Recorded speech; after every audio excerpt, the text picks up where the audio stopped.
Hello everybody, welcome back for this month's Armed Fantasia and Penny Blood update. So let's start with Armed Fantasia. So the biggest news from this update is the world map is still being fleshed out and its structure is currently being planned out in detail in order for there to be a strong impact on the player while playing. And it promises some really good views too that really take in the environments. New concept art is of course still being worked on, particularly in regards to new towns and dungeons, in order to create new maps for them. And apparently the dungeon in Alicia's prologue will be the prettiest prologue dungeon ever. At least that's the opinion of this update. The heads-up display for the field is still being tweaked, and the key colors for the game will apparently be sunset red and orange. A wide field view is desired by the developers when it comes to the heads-up display on the field, so hopefully the display will not be too cluttered, because that's very much not what the developers want. For battles, they very much want the same thing, an uncluttered display,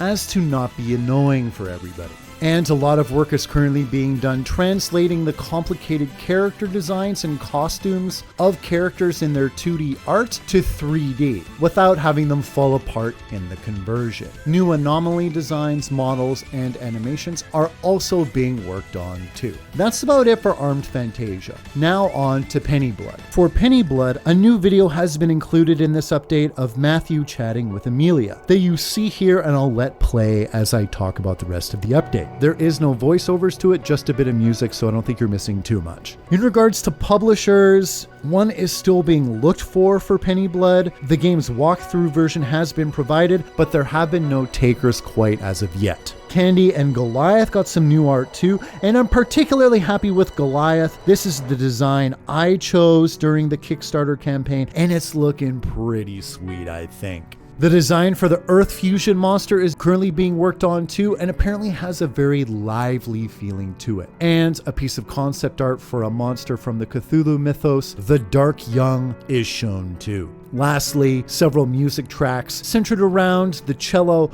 are being worked on, and research into Celtic and Irish music for the game is ongoing. That's the meat for this month's update, everybody. Nice to get some gameplay footage and some more concept art as always. And thank you too for joining me for this update. I'll be back later. Take it easy.